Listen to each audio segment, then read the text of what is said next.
The Ukrainian army is not through.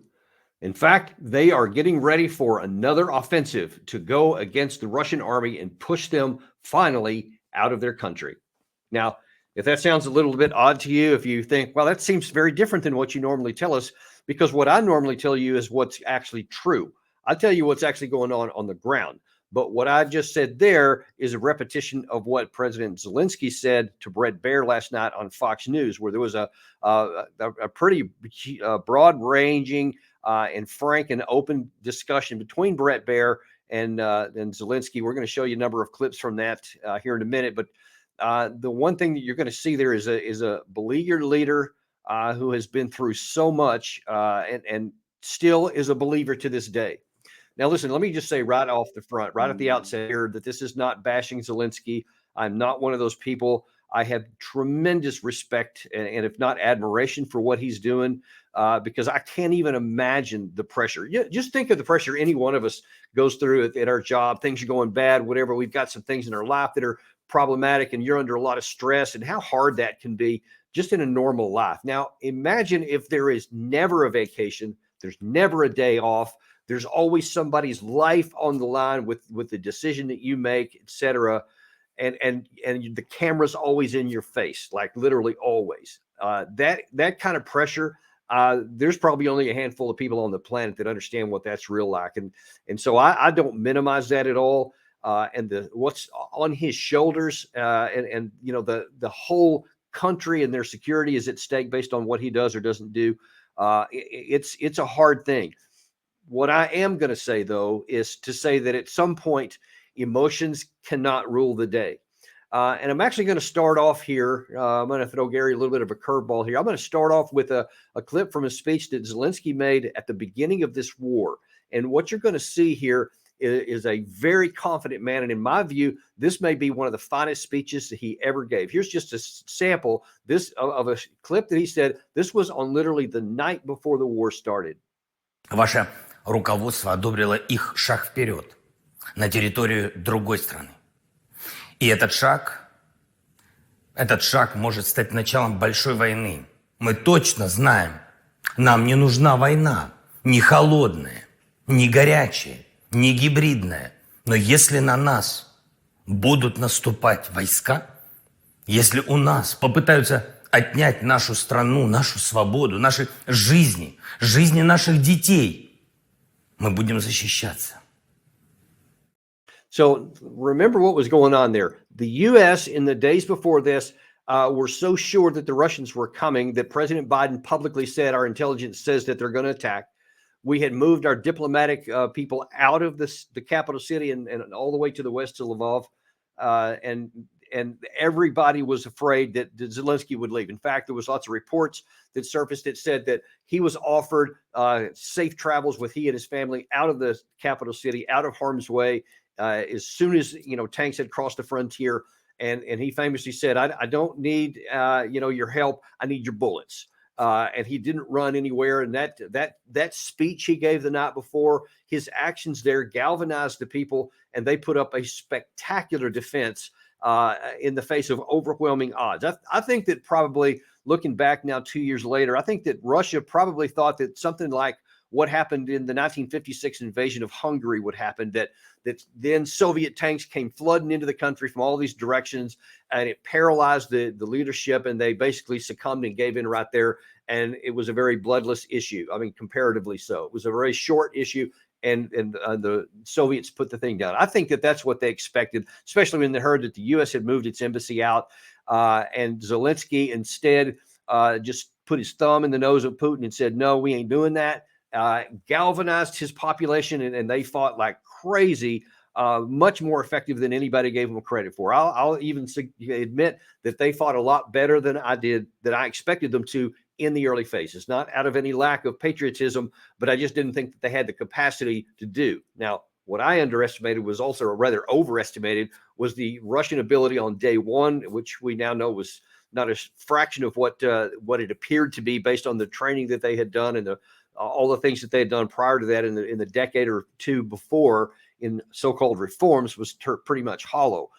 But as we've said here on many of these stories we've done here, the Russians burned off that fiction that they had built for themselves through blood and scrubbing over about the next year or so. And now then things are starting to change on the battlefield. That's important to understand, because the speech that Zelensky gave and the hope that he gave to his people on the 23rd of February 2022, exactly 2 years ago to this night, would have paid a lot of dividends. It would have been very helpful if, once they had blunted the offensive, and especially as we're going to talk about in an episode tomorrow, actually in some detail, if they had made a negotiated settlement in Istanbul in March of that year, they would still, to this day, the Ukraine side would still have control of Mariupol. They wouldn't have had the Crimea. That was too late. They'd already lost that, but they would have had virtually everything that they had on the borders prior to the start of that war. Would have been theirs to this day, and they've, Severodonetsk, Lysychansk, Bakhmut, Avdiivka, so many other cities there would have been spared, but that's not what happened. So now then the question is, what is going to happen next? And so Bret Baier went to Kiev, and they actually went somewhere near the front lines because President Zelensky thought it was important for the audience, especially the American ones, to understand what was going on at the front, not just in Kiev.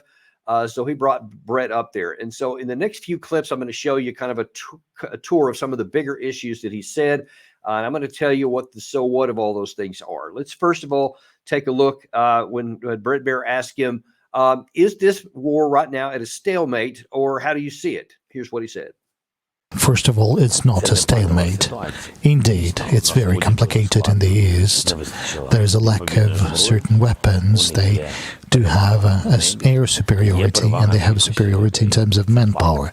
We understand that we need to deblock the air. We need our partners not to forget that it's not a war that is taking place over one day, but 2 years. Only the joint efforts would be able to kind of fight back Russians and to have Russians go to concessions. Okay, see, to his point, we're talking at the 2-year mark now. We're not talking at the beginning. Whatever fiction that Russia had at the beginning has been burned off and replaced with new capabilities.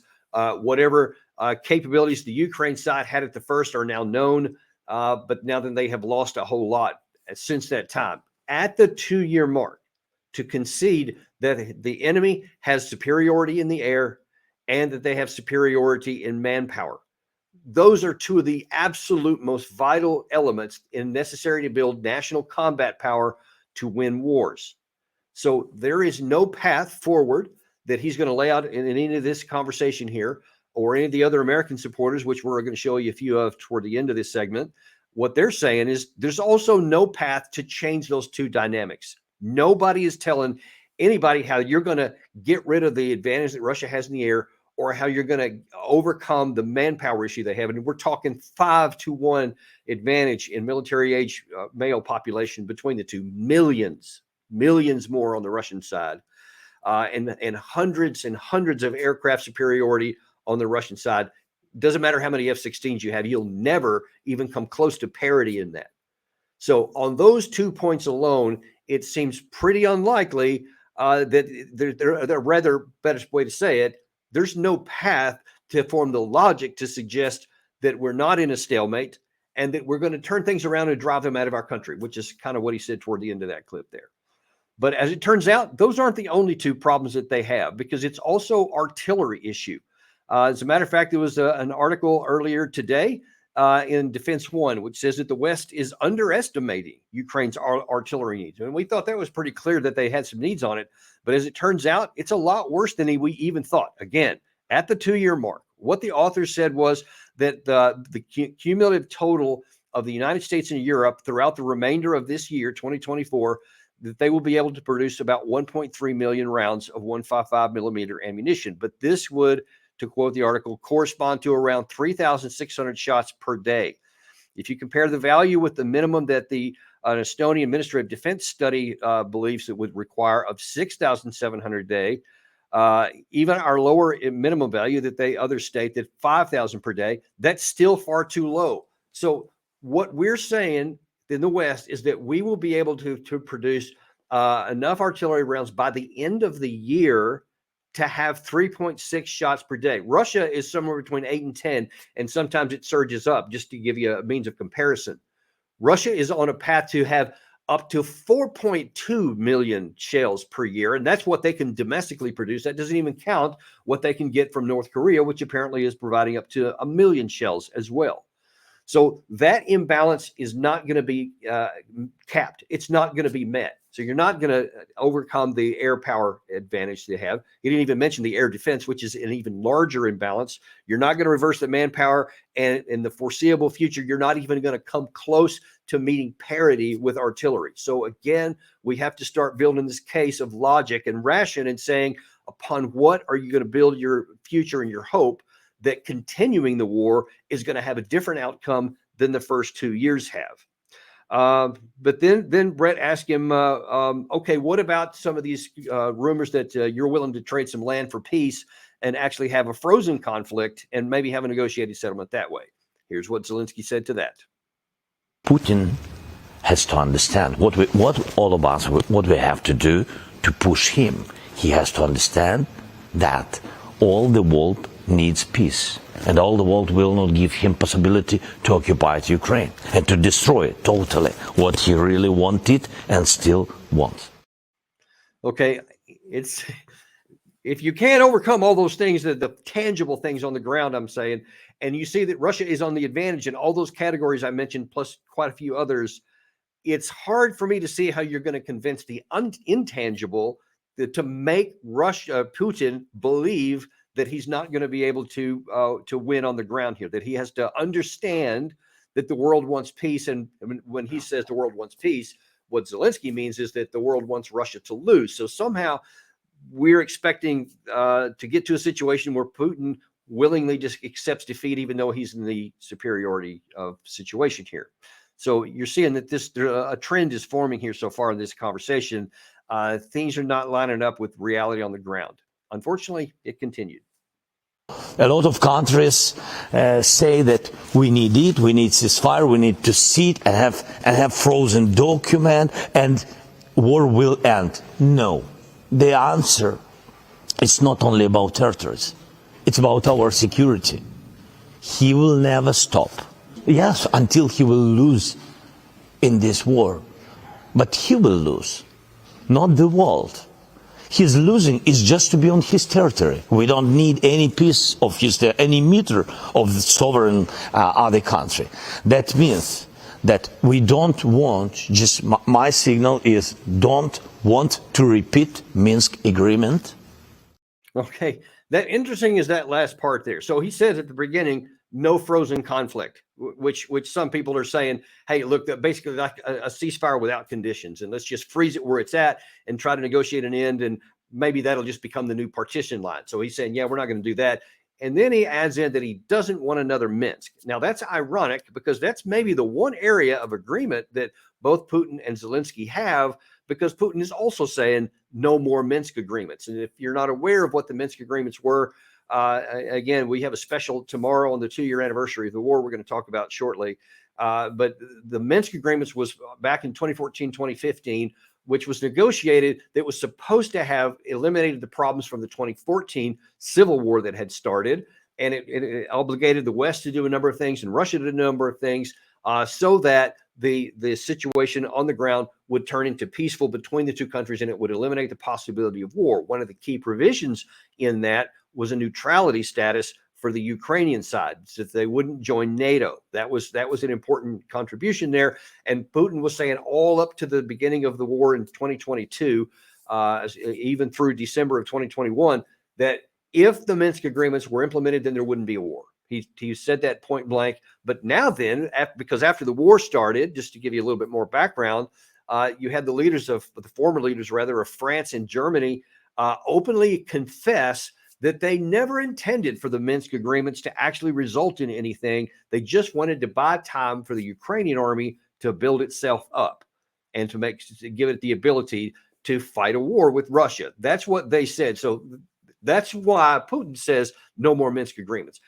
I suppose that that Zelensky is saying no Minsk agreements because for the same reason he doesn't want a frozen conflict, because and elsewhere, Brett Baer asked him this question more point blank. What about the territory that Russia is occupying right now? Can you have a negotiated settlement where that doesn't come back? And he said no. And so herein again is one of the real problems that we have, folks. Zelensky is talking about what he wants to accomplish, the outcome that he would prefer and that he would desire. But the problem is that's not going to happen, because there's the world we wish existed. There's the world we think that with a little help we can help create. And then there's the world that does exist, and it's going to exist whether we want it to or not. That's the one we have to deal with right now, because on the ground, for all the reasons I've stated already in the first part of this, all of the operations and the fundamentals of building combat power are accelerating in Moscow's favor. Here's the key point. If you don't make a negotiated settlement now, if you don't even seek a frozen conflict or any kind of version of a new Minsk agreement or an agreement by any other name, the chances will go up month by month that Russia will be able to win a military victory over Ukraine. That's not the case at the moment. The negotiated settlement right now is nobody would get everything they want, but everybody would get something that they want. You keep going and you don't take that deal on the table now, trying to get the best deal. It's like somebody who's never been to Vegas before going in on a roulette table and just seeing a color and a number and just saying, yes, here's my life savings. I'll put it on that one. And man, I'll be a millionaire if it hits. And instead, the chances of that happening are theoretically possible, but it's much more likely you're going to lose everything. That's the situation that we're in right now. And the longer it takes for Zelensky and for Biden and for all of these other supporters in the West to recognize that reality, they increase the chance that Russia wins and the Ukraine loses. Now, what you're going to hear next here from Zelensky is that he's going to actually say that, no, that's not the case. In fact, it's bigger than that. It's not just whether we win or lose. My God, if we don't stop him here, he's rolling west. To continue our successful story on the Black Sea, and we will do it. I will not now go deeply to details, but they will get some surprises. I mean, Russians. Yeah, that's very important. So, South is very important to defend East, where they have more than 200,000 soldiers, also very important to defend. And of course, we will prepare new counteroffensive, new operation. And of course, it's not, I'm not speaking that we will just stay. Of course, it depends on a lot of things. Yeah, some John shouted that. So will Ukrainians survive without Congress support? Of course, but not all of us. Putin will never stay, will never stop. He will go through Eastern Europe because he wants it, because this is his goal. So he's going to go on through Europe. Now, I'm going to show you something in just a second, but first let me touch on one of the things he said in that previous clip there. He's talking about, again, he's declaring a new offensive. So we're going to not have a negotiated settlement. We're not going to have a new Minsk. We're going to go for everything, and we're going to have another offensive in the summer. Folks, there's no more offensive to be had. In the offensive that started in 2023, in June of 2023, had been in place, had been building up for 9 months prior to that, with all the tanks, the artillery pieces, the armor personnel carriers, the rocket systems, all those kinds of things, the training, the intelligence support, the targeting support that they got from the West. It took 9 months to get all that stuff built up. And right now, look, we're rolling out of February right now. It's almost March already. And when does anybody think that there's going to be an offensive when not step one hasn't even begun? The Ukraine side hasn't even gotten the manpower to replace their previous losses. There is no capacity to form an offensive. Where are the hundreds of tanks, APCs, artillery pieces? Forget about the artillery ammunition, which I just showed you. To the end of the year will not even be up to 3,600 shells per day, and they would need at least 7 or 8 to go on the offensive. That's by December of this year. But where are the hundreds of other armored vehicles that would be necessary, and the personnel to man them, and the training that would be necessary? You see what I'm saying? You see where this is going? It's irrational to say that there's going to be another offensive. There's not going to be one. And then for him to decide the same old thing about, but if we lose, if the Congress doesn't give us money and we're not able to survive and we lose, He's going west, as he said there in that last part of the clip there. And if that sounds familiar to you, it's because you probably hear it a lot on American television.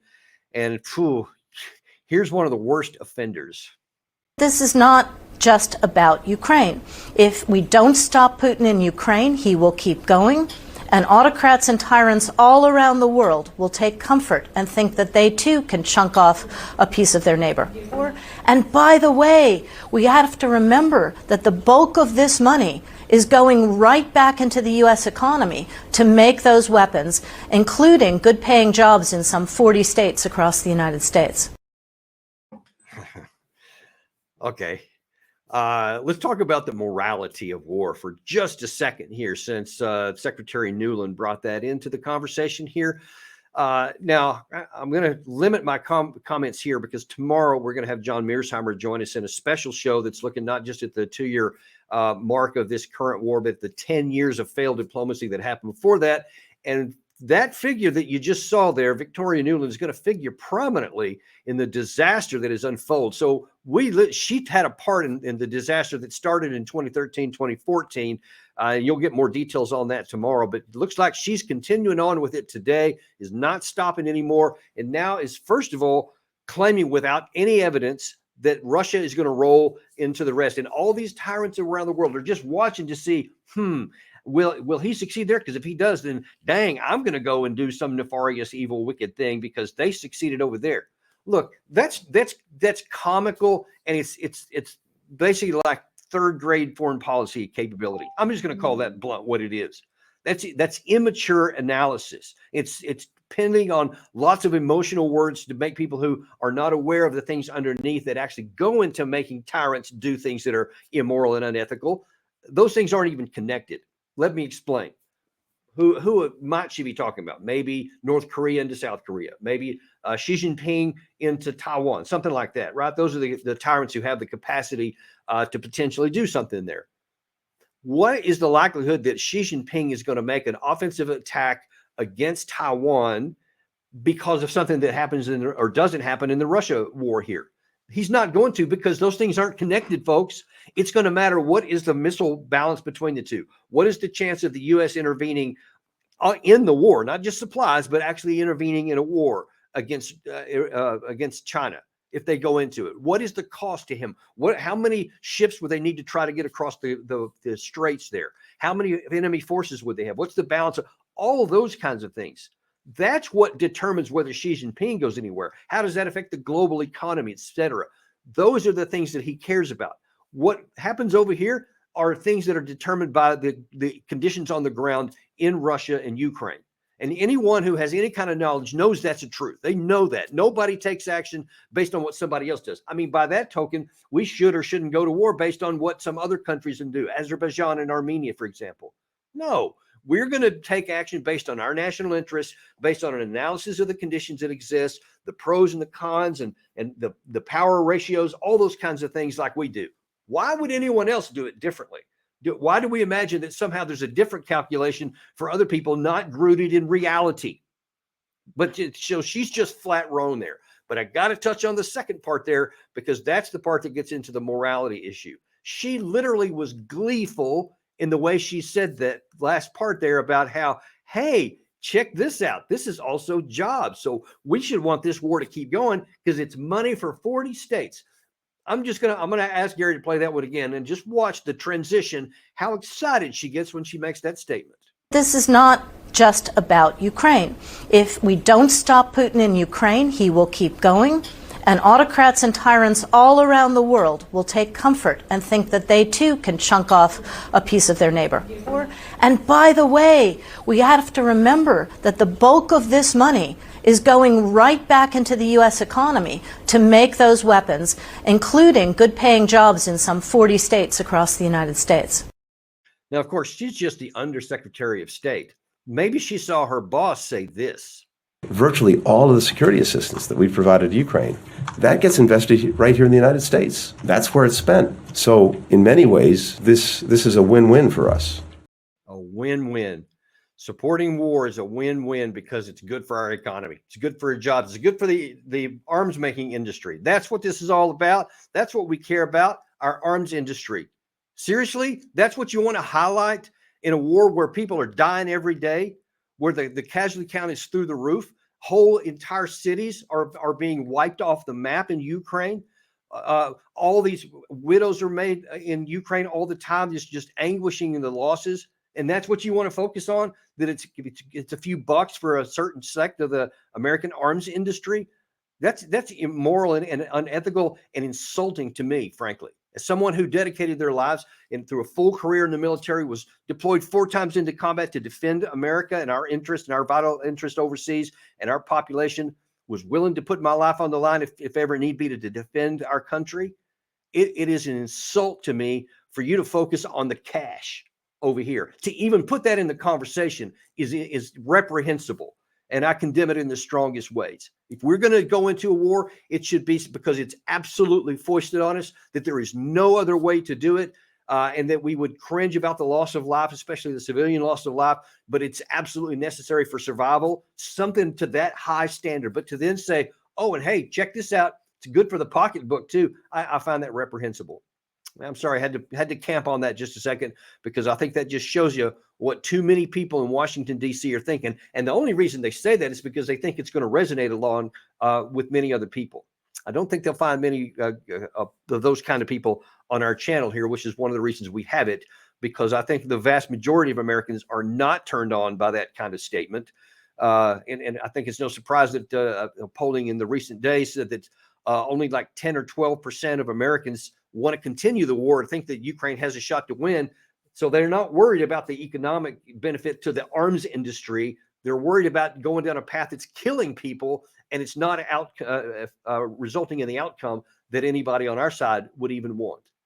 Now, despite all of these things, and despite all of the fundamentals that I keep showing over and over so graphically about the very practical, logical, rational reasons why supporting a war that cannot be won is bad policy for America, the President of the United States just hours ago said this. We can't walk away now. And that's what Putin is betting on. He's betting on we're going to walk away.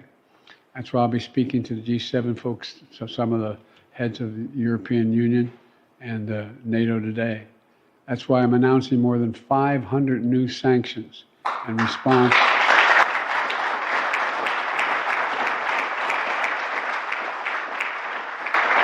In response to Putin's brutal war of conquest, in response to Alexei Navalny's death, because make no mistake, Putin is responsible for Alexei's death. Look, it's hard for me to get my hands around this stuff, because it's just continues on day after day, clip after clip. We keep showing this stuff. These people are wanting to spend your tax dollars on a war that can't be won, instead of seek a negotiated settlement. Putin has said, in fact, in the speech the other day, not speech, but the interview he did with Tucker Carlson, he repeated in there that, look, we had a deal in March, April of 2022. We had the outlines of a deal that were very close to being done to end the war. In the second month of the war, he was willing to make a negotiated deal there. He was willing in December of 2021, about 3 months before the war, to have a negotiated where it would be just a neutral status for Ukraine. That's the same thing he wanted in Istanbul. He said a neutral Ukraine was at the heart of what he was willing to do. He's still saying the same thing today. A neutral Ukraine that is not a security threat to his country on his border, not the elimination of Ukraine, not the capture of Ukraine. He doesn't even want that. How foolish would it be for Putin to even say, I'm going to go and take a Baltic country or Poland or something like that, and somehow that's going to give him security? It won't, and he knows that. For whatever you think of Putin, I bet the chances are probably very high that he did order Navalny's death. And he probably is a murderous person that will not hesitate to kill somebody. It's reprehensible. So it's indefensible, absolutely.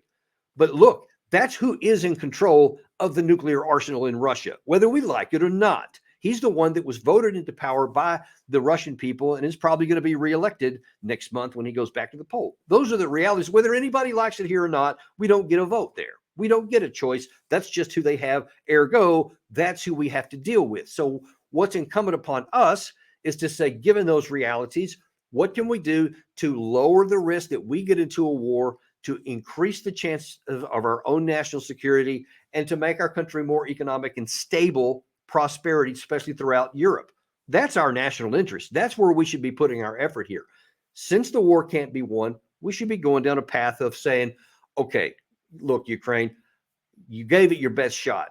The whole Western world supported you with almost unlimited amounts of all the gear, some of it the top of the line stuff that they had to give you a shot at winning it back. You tried it on the battlefield. It didn't work.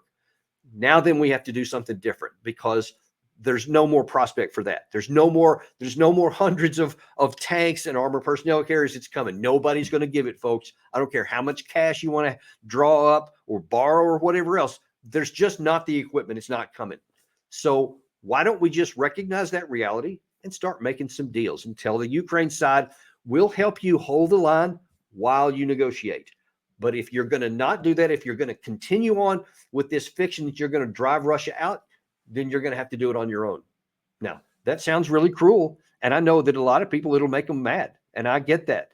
But that's the truth, folks. That's the reality. Because here's the hard truth. If you don't do what I just described there that some would consider harsh and cruel, if you don't do that, if you don't hold them to that path, then the only one left by default is to continue on with the myth that we're going to try to win Russia, and that they don't have the capacity, and that then the chances continue to rise month by month that Russia will deal a negotiated settlement, not out of a deal, but surrender terms to Kiev, or they'll keep going. By all accounts, Russia probably is willing to continue going forth. And of course, if they start winning more and more on the battlefield, that's going to raise the morale of the Russian side. It's going to buy Putin even more time of his population, especially if this does not turn into the stalemate that many in the West want. Then the chances of Russia winning are high. And then you talk about dealing with some geopolitical fallout that's going to be hard for us to recover from. That's when things will get real hard. Again, that's what reality will do. It will eventually impose itself on you over your fiction, whether you want it to or not. And usually that happens at the worst possible time. Let's don't find out if I'm right on that, folks. Let's don't go down that path. Let's tell our leaders, do the right thing. Do the thing that is realistic and has a possibility. Don't keep going with fiction. Don't keep enduring these Ukrainian brave fighters, these guys who are literally throwing their lives away for nothing right now because they want to fight off their invaders. And I get that. As someone who's fought for my country, I do get it. If someone invaded our country, there's little I would do to push that back. So I understand that, and I respect it, and I honor it. But we honor them most by not letting them throw their lives away pointlessly by supporting something that can't be done militarily. That's what that's what I want everybody to understand here. This is not cruel to say you either have a negotiated settlement or you're on your own. As bad as that may sound, that's, classic tough love kind of thing, but that's your one hope to end this war and stop the bloodshed, because otherwise there's only one other alternative left, and it's even worse. That's your deep dive for today. Thank you for joining us. We so value you guys coming in. I see we've had lots of comments today. Gary's gotten a number of them up there. We love to share thoughts and ideas and questions that you guys have. So we pay a lot of attention to that. You saw we had a show yesterday where we actually talked about that. So you're encouraged, no matter what you want to say. You can say, something you disagree with. That's cool. We like to have the debate going on inside there. So keep doing that. And like I said earlier, we got a great show for you tomorrow. You're definitely not going to want to miss it. There's lots of shows that have been out there talking about the 2-year mark of this war here. Ours is going to be different. It's going to give you more information because it's going to put into context what's going on all over the place. It's not just the 2 years since February 2022. This goes all the way back really into December of 2013. And we're going to chronicle some of the more important issues that have happened in between then, as well as some of the key moments of this war and where we project it's going to go in the rest of 2024. You're not going to want to miss it. 11 a.m. Eastern time tomorrow. Be sure to like and subscribe and let your friends know so that they can enjoy this too. And we will see you tomorrow on Daniel Davis Deep Dive.